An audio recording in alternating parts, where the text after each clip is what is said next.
Dear friends, कैसे हैं आप सब। उम्मीद करती हूँ कि आप लोग बहुत अच्छे होंगे।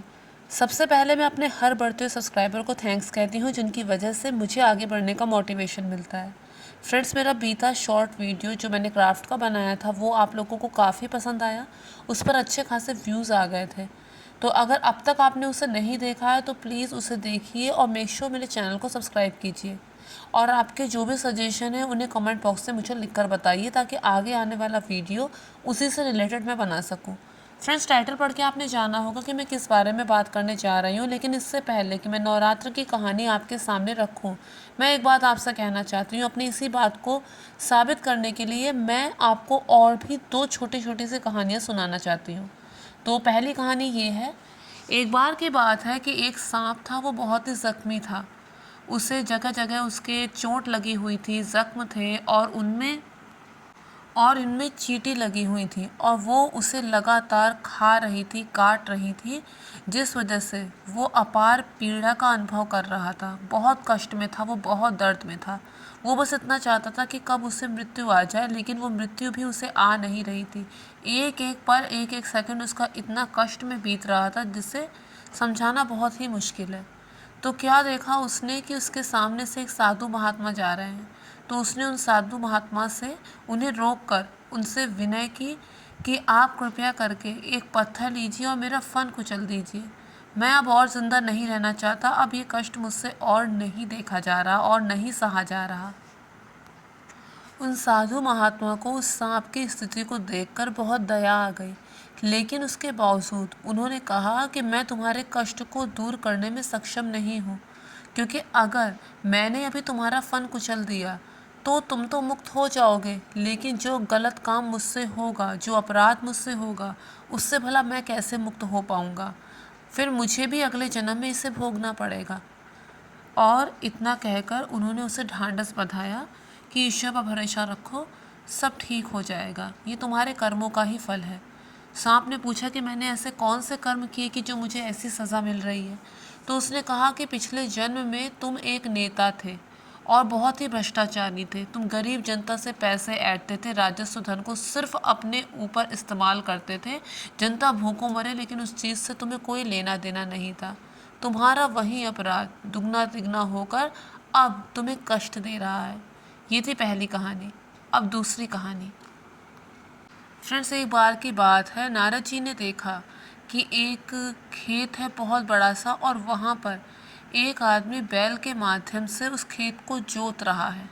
बैल के माध्यम से उस खेत को जोत रहा है। खूब कड़कड़ाती धूप है, ऐसी धूप कि कोई साधारण इंसान वहाँ खड़ा ना हो सके। उसी चिलचिलाती धूप में वो उस बैल से खेत जुतवा रहा है, और वो बैल भूख प्यास से व्याकुल है।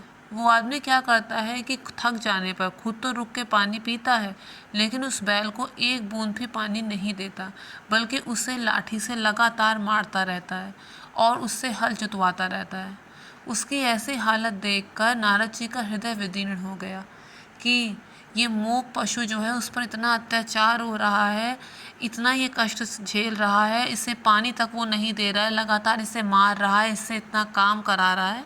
तो नारद जी ने जानना चाहा कि इसे इसके कौन से कर्म की ऐसी सज़ा मिल रही है। तो उन्होंने ये जाना कि पिछले जन्म में ये जो बैल था वो इसी किसान का भाई था, और इसने अपने ही भाई का हिस्सा हड़प लिया था।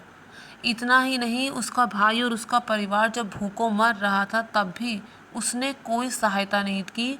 हिस्सा देना तो बहुत दूर की बात है। उसके वही कर्म उसे इस तरह से बैल बनने पर और इतना कष्ट भोगने पर मजबूर कर रहे हैं। तो फ्रेंड्स, इन दोनों कहानियों का मर्म यही है कि इंसान के जो भी कर्म होते हैं वो उसे भुगतने पड़ते ही हैं।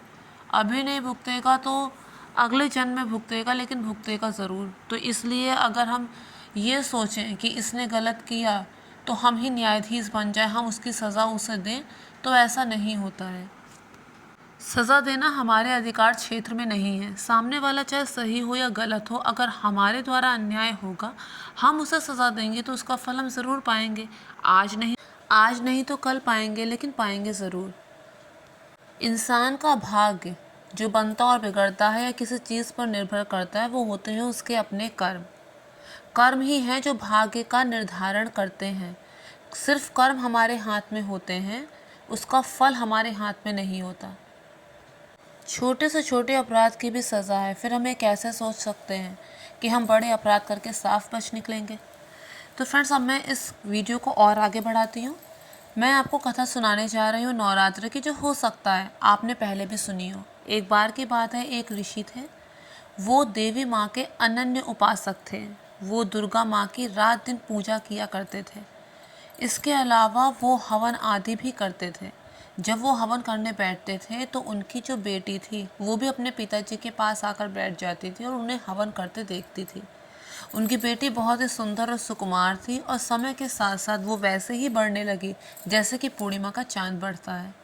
एक दिन की बात है, वो अपनी सहेलियों के साथ खेल रही थी और वो उनके साथ इतना ज़्यादा व्यस्त हो गई कि हवन के समय अपने पिताजी के पास नहीं पहुंच पाई। पिताजी को इस बात पर क्रोध आया कि ये ऐसा क्या काम कर रही है कि इसे देवी माँ की पूजा करनी, उपासना करनी, वो यहाँ उपस्थित ही नहीं है। ये तो देवी माँ का निरादर है, ये उनकी अवज्ञा है। पूजा के समय वो यहाँ क्यों नहीं है? पिता को उस पर बहुत क्रोध आया और जब वो वहाँ पर आई तो पिताजी ने उसको क्रोधित होकर कहा कि तुम पूजा के समय यहाँ पर नहीं थी। मैं तुम्हें श्राप देता हूँ कि तुम्हारा विवाह एक कोढ़ी से होगा। मैं तुम्हारा विवाह एक कोढ़ी से ही कराऊंगा। इस पर उस कन्या ने कहा कि पिताजी, मैं आपके अधीन हूँ। आपने मुझे जन्म दिया है।